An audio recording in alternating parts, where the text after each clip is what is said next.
Bismillahirrahmanirrahim. Assalamualaikum warahmatullahi wabarakatuh. Perkenalkan, saya Rahmi Riana dengan NIM 602022020105, Prodi Ekonomi Syariah kelompok keempat.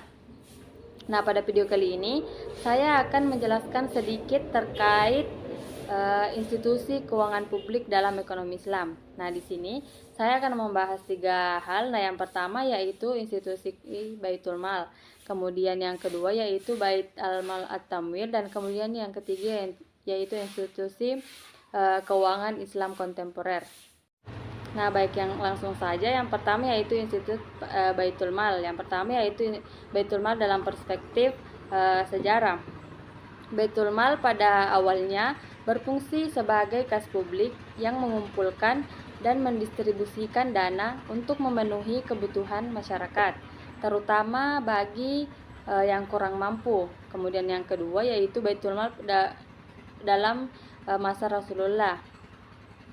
Baitul Mal atau rumah kekayaan pada masa Rasulullah SAW merupakan sebuah lembaga keuangan publik yang menjadi pusat pengelolaan keuangan komunitas Muslim di Madinah. Institusi ini didirikan oleh Nabi Muhammad SAW untuk mengumpulkan dan mendistribusikan dana dari sumber seperti zakat, infak, harta rampasan perang, dan sumbangan sukarela dari umat Islam. Kemudian yang ketiga yaitu Baitul Mal pada masa Khulafaur Rasyidin. Baitul Mal pada masa Khulafaur Rasyidin yaitu kepemimpinan 4 khalifah pertama setelah wafatnya Rasulullah SAW. Terus berperan sebagai institusi penting dalam mengelola keuangan publik umat Islam. Kemudian yang pertama yaitu Abu Bakar As-Siddiq, di mana 232 sampai 634 Masehi. Kemudian Umar bin Khattab yaitu 634 sampai 644 Masehi. Kemudian Utsman bin Affan 644 sampai 656 Masehi. Kemudian Ali bin Abi Thalib 656 sampai 661 Masehi. Nah, yang keempat yaitu masa-masa khalifah setelahnya. Baitul Mal setelah masa Khulafaur Rasyidin dalam konteks dinasti-dinasti selanjutnya, konsep pengumpulan dan distribusi dana untuk kepentingan sosial dan publik terus ada dalam sejarah kekhalifahan, di mana pada masa dinasti yang pertama yaitu pada masa dinasti Abbasiyah 750 sampai 1258 Masehi. Kemudian pada masa dinasti Umayyah 661 sampai 750 Masehi. Kemudian pada masa dinasti Utsmaniyah 1299 sampai 1922. Nah, selanjutnya itu sumber dana atau harta Baitul Mal, yaitu zakat, infak, haraj, harta rampasan perang, dan juga sedekah. Kemudian yang keenam yaitu prinsip pengelolaan harta Baitul Mal, yaitu prinsip keadilan, transparansi, pertanggungjawaban, penggunaan efektif, dan pemberdayaan ekonomi. Kemudian selanjutnya itu terkait dengan Bait Al-Mal wa At-Tamwil. Nah, yang pertama yaitu fungsi, tujuan, visi, misi, dan juga pengelolaan usaha Baitul Mal. Yang pertama yaitu fungsi Baitul Mal, yaitu sebagai penghimpun dana, pembiayaan tanpa riba, pendukung ekonomi umat, edukasi dan konsultasi keuangan, keadilan dan kesejahteraan, pengawasan dan akuntabilitas, dan pemberdayaan komunitas. Kemudian yang kedua yaitu tujuan Baitul Mal atau Mil. Nah, yang pertama yaitu penyedia layanan keuangan syariah, mendorong keadilan dan inklusivitas, pengembangan ekonomi lokal, edukasi dan kesadaran finansial, pengelolaan risiko dan keseimbangan keuntungan, pertumbuhan ekonomi berkelanjutan, kemandirian keuangan, dan pengembangan komunitas. Kemudian yaitu etika dan tanggung jawab sosial.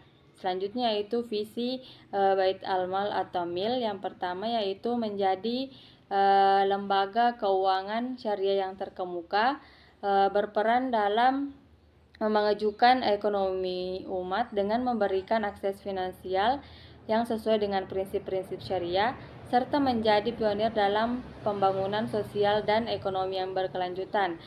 Kemudian misi dari Bait Al-Mal atau MIL yaitu menyediakan layanan keuangan berkualitas, pemberdayaan ekonomi masyarakat, kemudian edukasi keuangan dan kesadaran syariah, pengelolaan risiko yang bertanggung jawab, kemitraan dan penggunaan komunitas, kepatuhan dan etika.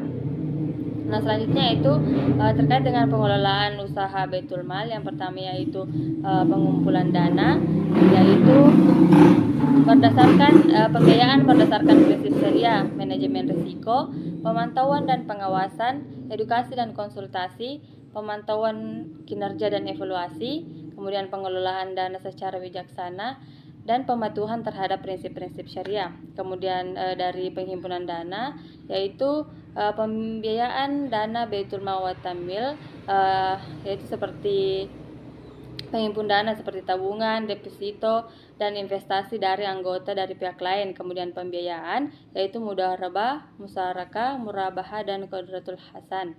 Nah, yang terakhir yaitu terkait dengan institusi keuangan Islam kontemporer. Nah, institusi keuangan atau IKI adalah lembaga atau organisasi yang bergerak di sektor keuangan yang beroperasi sesuai dengan prinsip-prinsip syariah Islam. Institusi mengacu pada badan atau organisasi yang membentuk suatu struktur untuk menyediakan layanan keuangan, sedangkan Islam merujuk pada agama dan ajaran Islam. Kemudian, keuangan merujuk pada aktivitas perbankan, investasi, pembiayaan, dan juga asuransi. Selanjutnya itu lembaga keuangan depositori syariah adalah lembaga keuangan yang menyimpan dana dari masyarakat dan memberikan layanan seperti menyediakan rekening tabungan, meminjamkan uang, dan memberikan layanan keuangan lainnya. Semua operasinya didasarkan pada prinsip-prinsip syariah Islam. Kemudian selanjutnya itu lembaga keuangan syariah non-depository merupakan institusi keuangan yang beroperasi berdasarkan prinsip-prinsip syariah Islam, namun tidak termasuk dalam kategori bank dan tidak menerima dana dari masyarakat seperti bank pada umumnya. Dengan menawarkan beragam layanan keuangan yang sesuai dengan ajaran Islam tanpa melibatkan penghimpunan dana dalam bentuk tabungan atau depositori. Nah, mungkin itu saja materi yang sempat saya sampaikan. Lebih dan kurangnya mohon dimaafkan. Billahi taufiq wal hidayah. Wassalamualaikum warahmatullahi wabarakatuh. Terima kasih.